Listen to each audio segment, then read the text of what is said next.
Hi అండి, welcome to my channel Anuradha గారి. అందరికీ గుడ్ మార్నింగ్ అండి. ఈరోజు నేను డాబా స్టైల్లో పన్నీర్ కడాయి మసాలా చేస్తున్నాను. చాలా బాగుంటుంది, సింపుల్ కూడా అయిపోతుంది. ఎక్కువ మసాలాలు అలాంటివి కూడా అవసరం లేదు దీనికి. కానీ చపాతీ లెగ్ కానీ, నాన్ లెగ్ కానీ, రోటీ లెగ్ కానీ చాలా బాగుంటుంది. ఇది అన్నంలో కూడా తినచ్చు, కానీ అన్నంలో కంటే కూడా ఈ రోటీలలో కూడా బాగుంటుంది, చాలా బాగుంటుంది. ఇప్పుడు చికెన్లు మటన్లు అట్లాంటివి కాకోకుండా మధ్య మధ్యలో ఇట్లా కాయగూరలు అంటే ఆకుకూరలు, ఇట్లా ప్రోటీన్, పిల్లలకి బాగా ప్రోటీన్ అందేటట్లుగా ఇస్తా ఉంటేనే పిల్లలకు కూడా అలవాటు అయిపోతుంది. లేదు ఎప్పుడు ఇంకా చికెన్ మటన్ ఫిష్ అవి అని అడుగుతుంటారు పిల్లలు. దాంతో పాటు ఇవి కూడా మధ్య మధ్యలో ఇస్తుండాలి మనము. ఇప్పుడు డాబా స్టైల్లో పన్నీర్ కడాయి మసాలా నేను ఎలా తయారు చేస్తానో చూసేసేయండి. ముందు స్టవ్ అంటిద్దాము. పన్నీర్ కడాయి మసాలాకి మసాలా ప్రిపేర్ చేసుకున్నాము. ఫస్ట్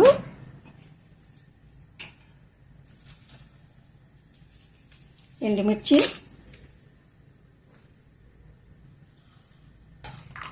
ఒక స్పూన్ ధనియాలు,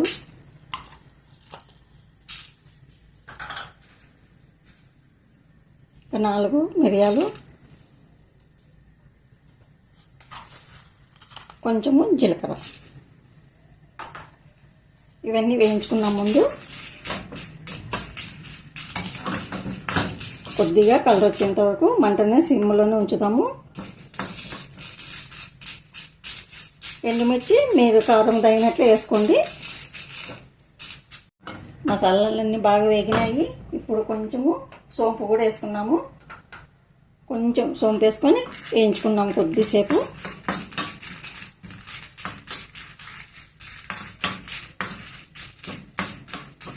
మాడిపోకుండా బాగా కలర్ వచ్చేటట్లుగా వేయించండి. అయిపోయింది, తీసేద్దాం. ఇంకా చల్లగా అయిన తర్వాత రోళ్ళు ఉంటే రోల్లో దంచుకోండి కచ్చపచ్చగా, లేదంటే గ్రైండర్లో పల్స్ చేసేసుకోండి, కచ్చపచ్చగా వచ్చేస్తుంది. ఇప్పుడు తిరువాతకి ఇద్దాము. స్టవ్ అంటించుకున్నాము. స్టవ్ అంటించుకొని కడాయి ఉంచుదాము స్టవ్ పైన.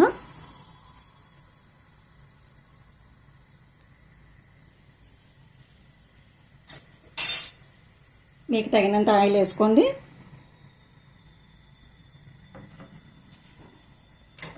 నూనె వేడి అవుతుంటుంది. వేడి అయ్యేలోగా మనము మసాలా వేసుకున్నాము. ఆయిల్ వేడైంది. సన్నగా తరిగి ఉంచుకున్న ఉల్లిపాయలను కూడా వేసేద్దాము.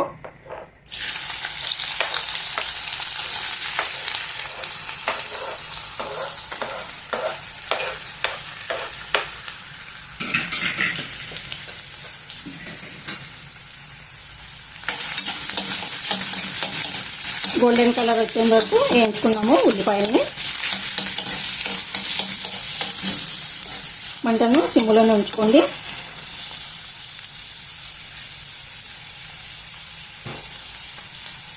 కొద్దిసేపు మగ్గనిద్దాము. మధ్య మధ్యలో కలుపుకుంటా మగ్గనిద్దాము ఉల్లిగడ్డల్ని. ఉల్లిపాయ ఎర్రగైందేమో.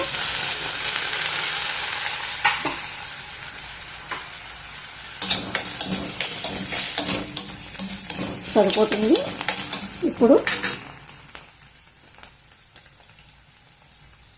కొద్దిగా పసుపు, ఫ్రెష్గా దంచి ఉంచుకున్న అల్లము వెల్లుల్లి,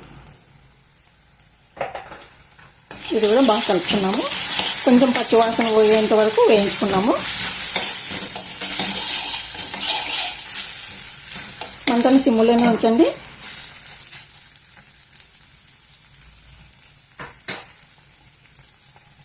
కొద్దిసేపు మగ్గనిద్దాం. ఇంకా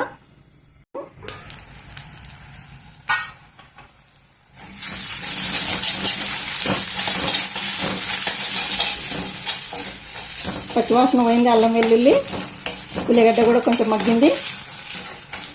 ఇంకా కొద్దిసేపు మగ్గనిద్దాము.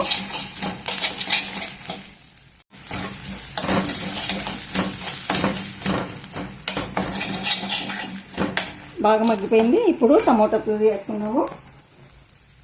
Tomato puree వేసేద్దాము.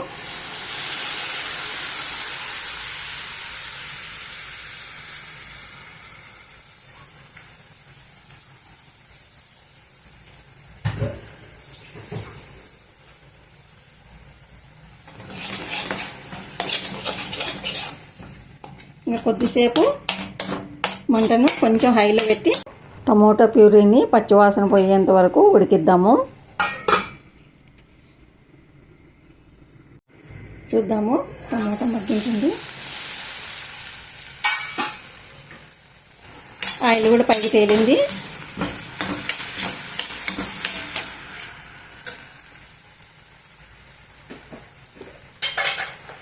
ఇప్పుడు తగినంత ఉప్పు,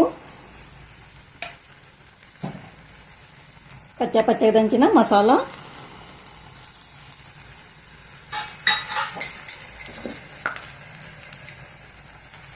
కొంచెం కాశ్మీరీ చిల్లీ పౌడర్,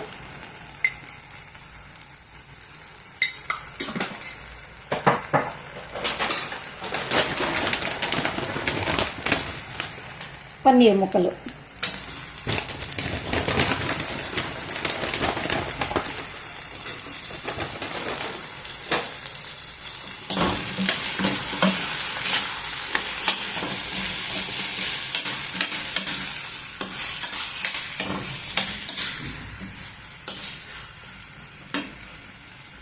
కొద్దిసేపు మంటను సిమ్లో ఉంచి కొంచెం మగ్గనిద్దాము.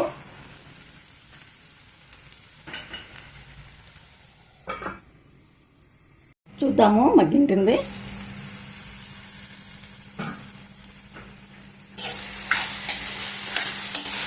బాగా మసాలా అంతా పీల్చుకుంటుంది పన్నీర్ ముక్కలు కూడా. ఇప్పుడు తగినన్ని వాటర్ వేసుకున్నాము.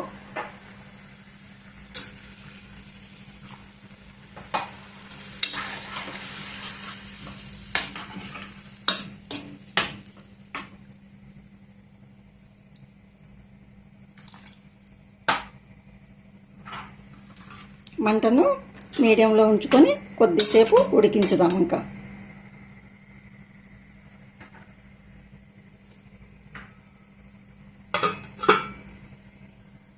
చూద్దాము, ఉడకబట్టిందేమో.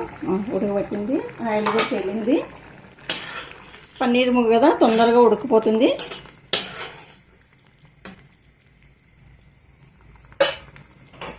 ఇప్పుడు ఉల్లిగడ్డ ముక్కలు, క్యాప్సికమ్ ముక్కలు, టమోటా ముక్కలు కొంచెం పెద్ద కట్ చేసుకొని వేసేద్దాము.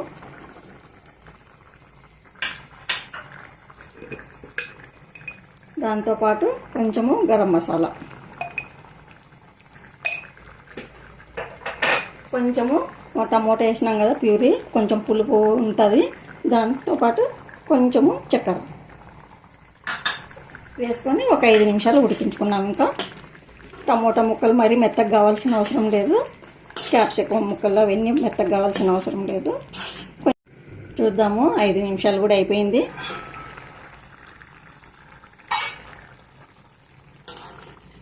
బాగా దగ్గరికి అయిపోయింది.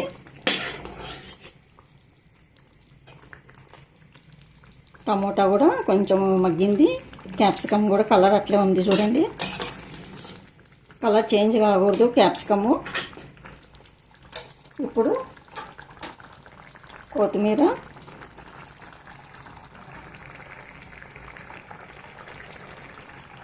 అల్లం ముక్కలు,